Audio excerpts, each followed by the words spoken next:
Good day and welcome to today's edition of the Sports Rep Show. I'm your host, Limba Mupetami. Now, of course, to start off the show, let's get into today's hit list.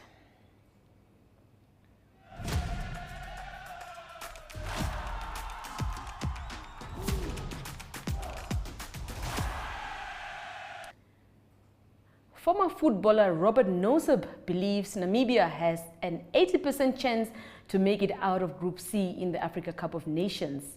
Namibia were drawn alongside Cameroon, Burundi and Kenya in Group C of the 2023 African Cup of Nations qualifiers for the tournament taking place in the Ivory Coast in May and June next year. In the Group C, Cameroon is better ranked on 37, whereas Namibia is ranked 112, Burundi is ranked 139th, whereas Kenya is ranked in the 1041 position. The Kenyans have been included in the draw despite being banned by FIFA over government interference.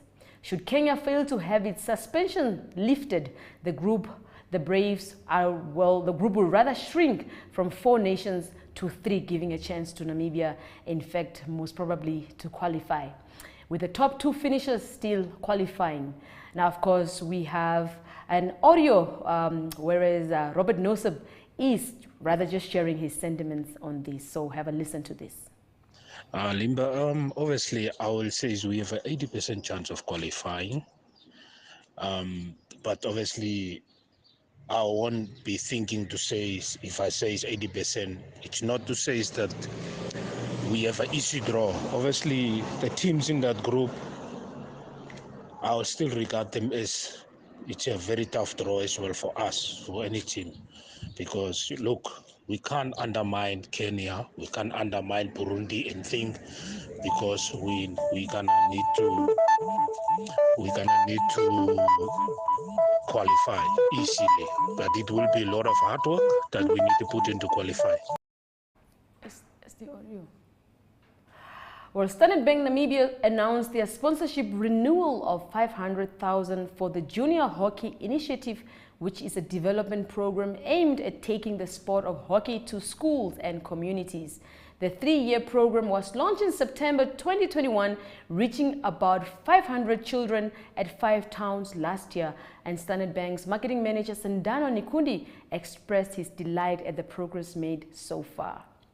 Very outspoken Parliamentarian Utaara Mootu speaks about the state of sports in Namibia and what the Ministry of Sport needs to do as a matter of urgency, rather to leave sports. Have a listen to this. Is that how do we revive the sports industry in Namibia? I recognize 3 things.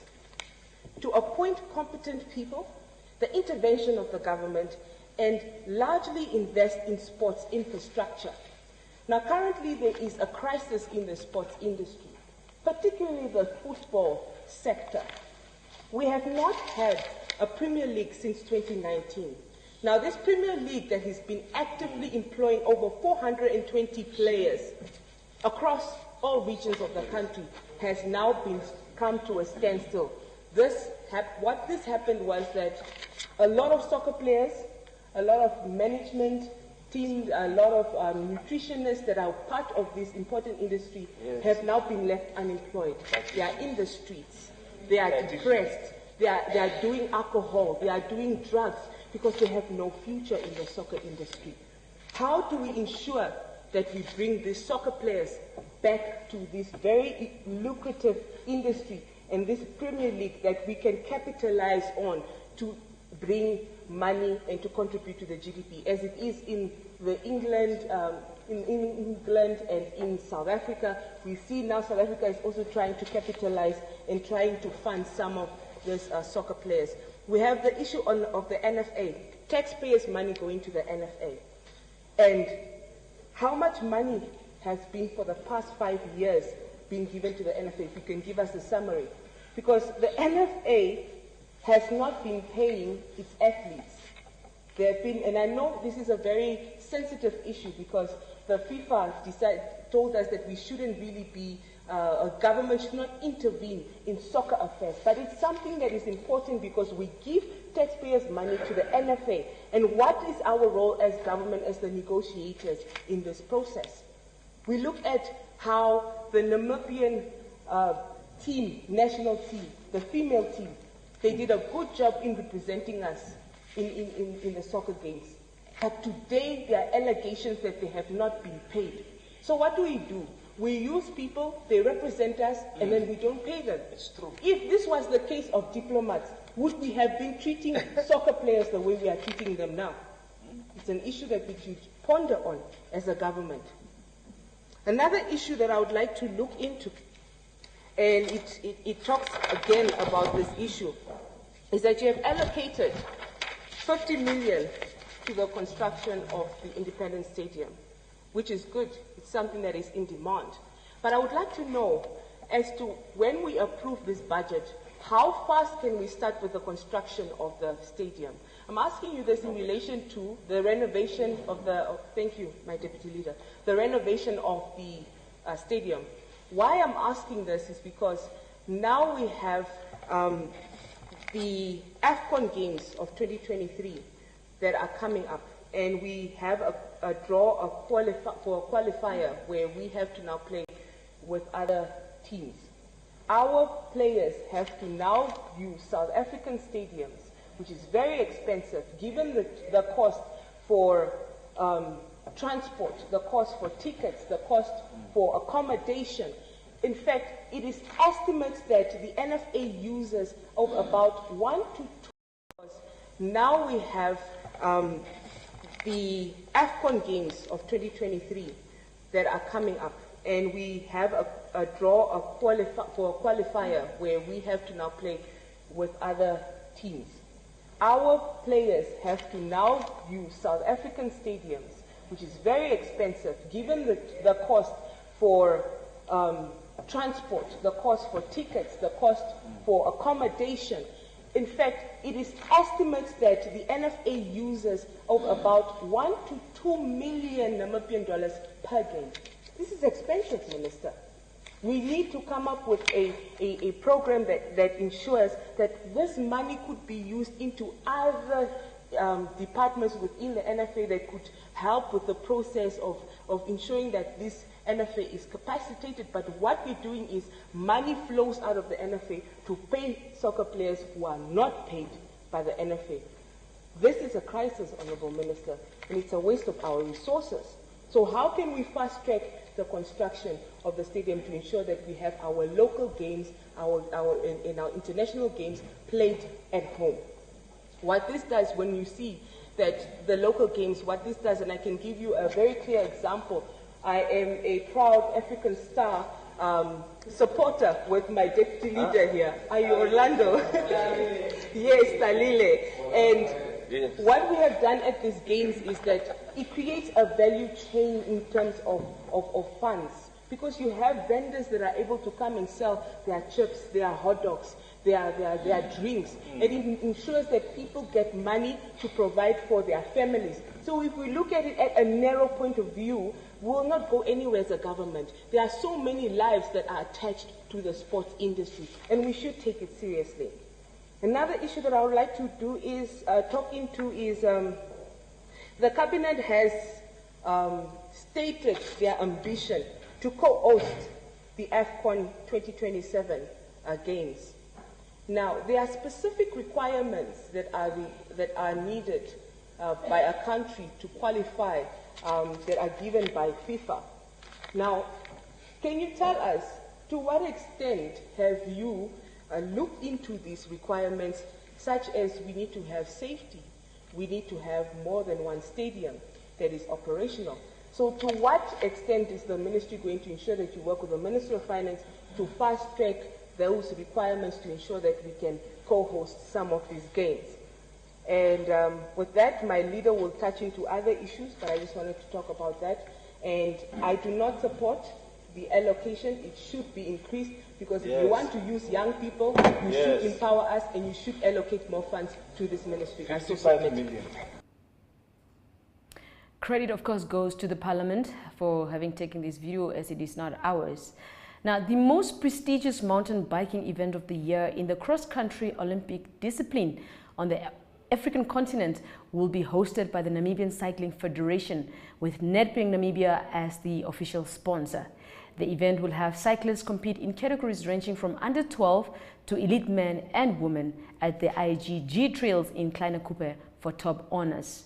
This event is expected to attract cyclists from over 10 African countries who will compete for titles of the 2022 African Continental Championships. Now, the Namibian women's senior side, the Capricorn Eagles, that is the female side, beat Zimbabwe with 7 wickets yesterday. The team is currently playing Uganda in the Tri-Series again today. Here is a clip of Zimbabwe's captain, Marian Musonda, after their loss yesterday. So have a listen to this. Really well. They executed their plans very well. You could tell that they've got a plan and they stuck to it. So credit to them. I won't take anything away from them.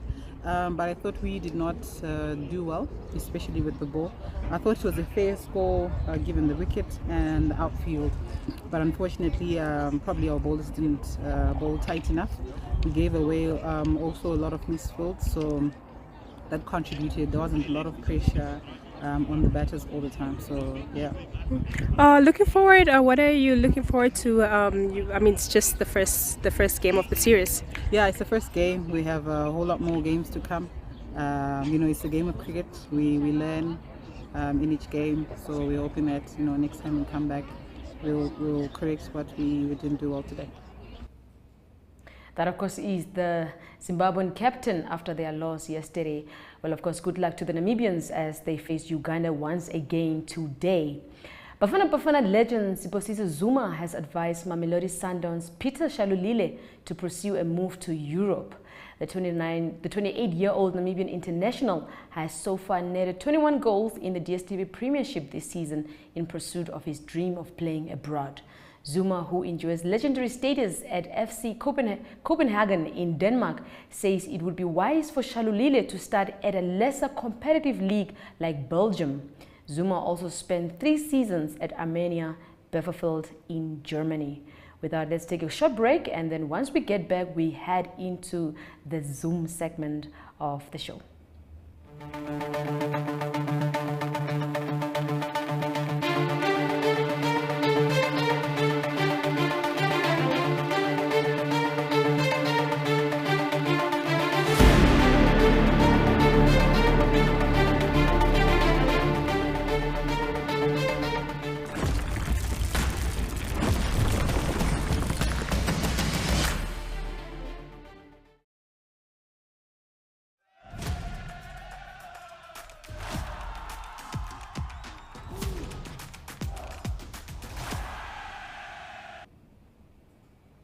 There will be an athletics fiesta at Independence Stadium over the weekend. The country's top juniors will make Independence Stadium in Windhoek the center of attraction when the National School Sport Union Athletics Nationals take place. The showcase will feature the best 16 track and field athletes from the region starting tomorrow from 4 o'clock. With the entrance of the likes of Christine Boma and Beatrice Maselinki, there is interest in the school circuit to get a sneak peek into which juniors are likely to follow in their footsteps. Furthermore, there will be netball action this weekend in Otjiwarongo with the round 7 and 8 Namibian Netball Premier League taking place.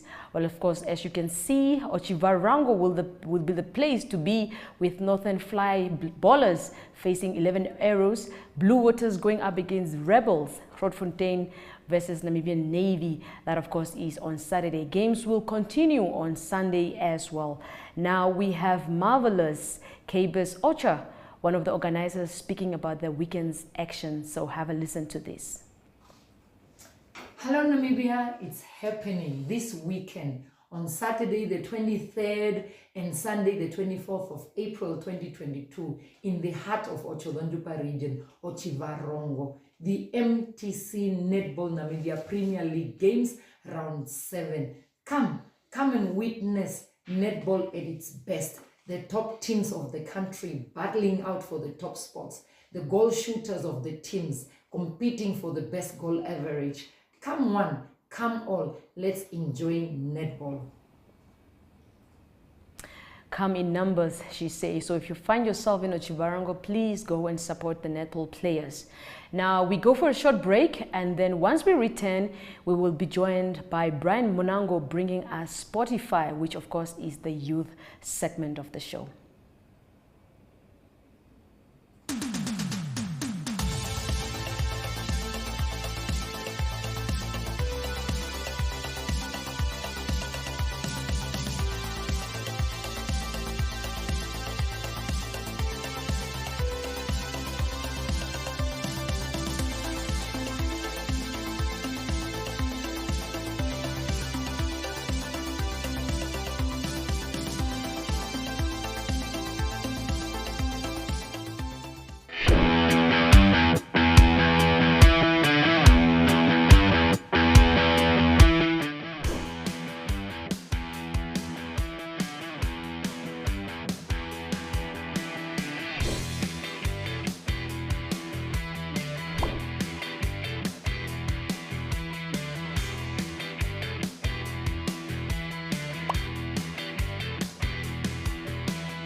Thank you very much, Limba.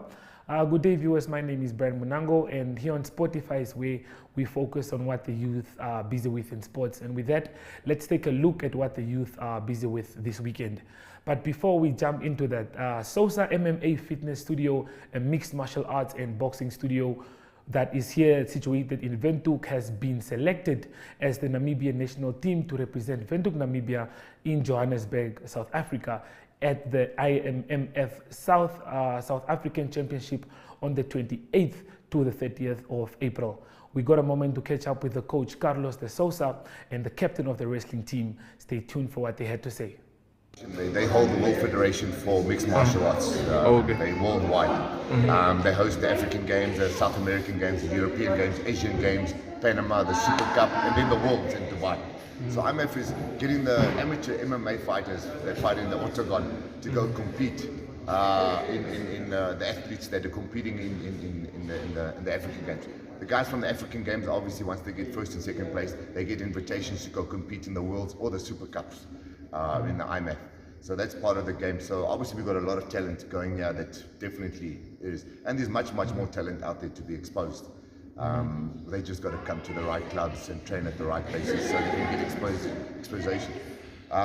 Yes, the guys train hard. They train twice, 2 times a day. Some of them are 3 times a day, due to the fact of their work conditions, because not all of them can get free time like everybody else. But yes, it's a nice team that I'm taking up there. I'm quite happy with them. Once the guys have won in the IMF, they go to the Worlds in Abu Dhabi. That's being hosted in November this year. Or if they don't host it in November, they'll be hosting it in the beginning of February 2023. So that's the goal for these guys at the moment, is to compete, win, and go to the Abu Dhabi. We also got a competition coming up, Desert Storm, on the weekend of 1st of July. That's in Belfast based. Also in the octagon, we're competing against the guys from South Africa, Angola, all the other teams. But that'll be a different one. It's an amateur event, but it's obviously an individual one.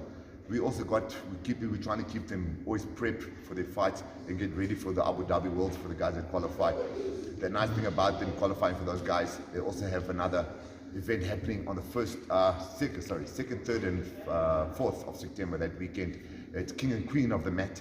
We're announcing there's a huge sponsorship coming through for us, where they're sponsoring money for the winners. The total prize at the moment, the jackpot prize, is sitting at 50,000. It can increase as the sponsors come in.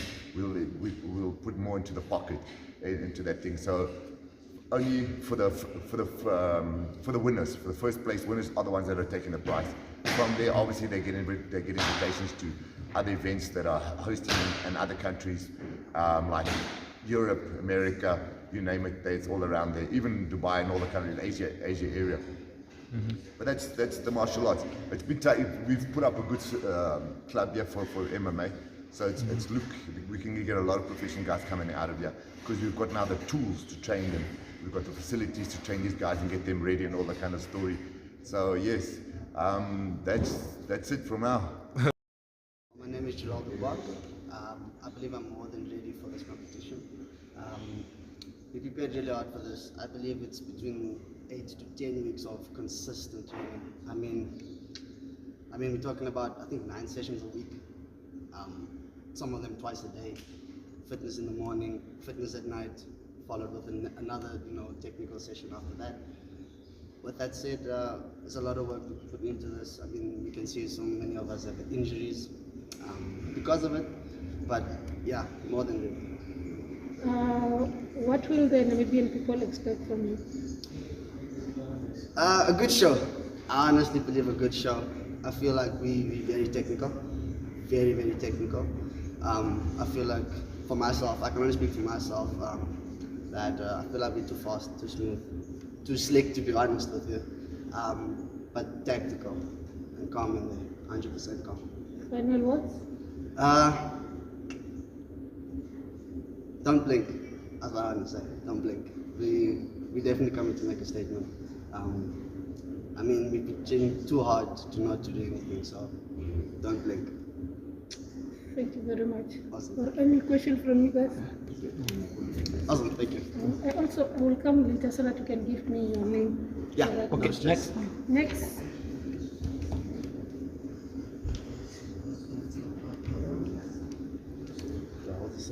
I will hold it for you. Can you kindly introduce yourself and tell us how ready are you for this upcoming event? My name is Hinda, and what can I say? I'm prepared, put in the weeks, put in the hard work, and just gonna go do what I do best, Can't really, that is it. What can we expect from you? You can expect good fights, a lot of good fights. I hope you guys tune in because I'm gonna go put in the work and, hopefully get the gold medal. Not hopefully, but I'm gonna go get that gold medal and just tune in. Your final words? Final words, damn. Just follow me on the gram. I'm joking. I'm lying, but I don't know. I just wish my team the best, because we put in the work, and I hope that the country will be behind us to put Namibia on the map, and we're ready for this. So, thank you guys. That's it. Thank you very much. Okay. Well, you heard it from the boys themselves. We wish them all the best of luck. As you heard, they had training for days and days and days. Well, the Namibian Tennis Association senior tournament that is set to continue tomorrow at the Central Tennis Courts in Windhoek, Olympia, which will be taking place starting tomorrow. Players will be battling it out for points to take part in the Davis Cup, which is an international cup that is set to take place only in September. So with that, we have loads of tennis action to look forward to and a lot of sporting action. And with that, we move over to international news with Arrie Hougaard.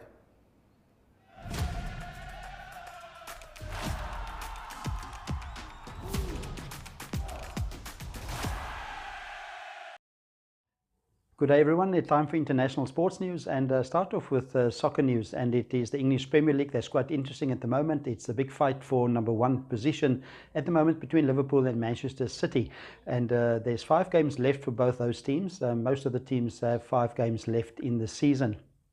News from the English Premier League is that Manchester City beat Brighton, and that was the latest game that they've played, and they beat them by 3-0. By winning against Brighton, they move up to number 1 again on the log, just 1 point ahead of Liverpool. At the moment, it is after 32 games, both of the teams, it is Manchester City on 77 log points and Liverpool second on 76. Liverpool still have a few tough games in their last 5 left. They must play 2 tough home games against Tottenham Hotspur and Everton as well. And Manchester City don't have any of the top 5, top 6 that they're going to play in the last 5 games. Also a big result for Arsenal. That was in their game against Chelsea. They played at Chelsea, and it's also for Chelsea and for Arsenal, they fight to try and stay in the top 4 or get into the top 4 of the English Premier League. And it was Chelsea that lost against Arsenal. Arsenal won by 4-2. So they move up to tied in 4th position. They're actually on number 5 on the list at the moment because of goal difference. They also have 57 points like Tottenham Hotspur, that's in 4th position, and both have played 32 games. Chelsea is still in 3rd position. On to some golf news, and it is the Australian Women's Classic that's taking place. They started the first round already. It's being played in Bonneville, that's a resort town in Australia. Results from the first round is Megan McLaren of England. She came in with the 5 under par 67 to lead by 1 stroke at the moment, and it is Carmen Alonso of Spain that's in 2nd place, just 1 shot back. She came in with a 4 under par 68. Also on 68 is Stephanie Bourget, and she's from Australia, and she came in also with a 68 4 under par. And golf news from the men's tour, it is the Greg Norman Saudi League seems to be getting slowly off the ground. His first tournament, the first tournament in that Saudi Arabian backed league, is going to be in June in London in the United Kingdom. Only 1 player of the US PGA Tour have indicated that they want to play on that tour, and that is Robert Garrigus. He is not a high profile player at the moment on the tour. He's ranked 1043rd in the world. He's 44 years old. The European players have until the 10th of May to indicate if they want to play in the tournaments in the Greg Norman backed Saudi League. The total prize money for the tournament, the first tournament, will be $25 million US, and the winner's check will be a massive $4 million US. And now for Formula One racing news, it is from Ferrari, and it is Carlos Sainz that announced that he did sign for Ferrari to extend his contract, and he will be a Ferrari driver until 2024. And Carlos Sainz already signed with Ferrari in 2021 as a teammate of Charles Leclerc, who signed the previous year. Charles Leclerc is on a 5-year contract, and he will be a Ferrari driver until 2025. At the moment, it is Carlos Sainz that's in 3rd position on the points log after 3 Grand Prix. He's got 33 points. He's just 4 points behind the 2nd place George Russell of Mercedes, that's on 37. And Charles Leclerc is leading comfortably after 2 wins in the 2nd place. He's on 71 points at the moment. The next Grand Prix will be this coming weekend. It is the Emilio Romagno Grand Prix that will be in Imola in Italy. And now to conclude and to finish off our international sports news for today, some tennis news. It is the Barcelona Open on clay that's taking place at the moment. And in the round of 32, it is Grigor Dimitrov that beat Federico Coria of Argentina. And that was in 3 sets, 4-6, 6-3 and 6-3. The 5th seed, that is Carlos Alcaraz of Spain. He's one of the new sensations, a young player, 20 years old, that's coming through at the moment. He beat Sao Woon Koo of South Korea, also in 3 sets. It was 6-1, 2-6 and 6-2. Southern African interest is that Lloyd Harris of South Africa is through to the round of 16, the last 16, and in that round he will play Australian Alex de Minaur. And that's the international sports news for now. I hope you have a great sporting day, and we talk again tomorrow. All the best. Bye-bye. Well, thank you so much, Brian and Arrie. Please do catch us again tomorrow as we've come to the end of today's show. So tomorrow, once again, same place, same time.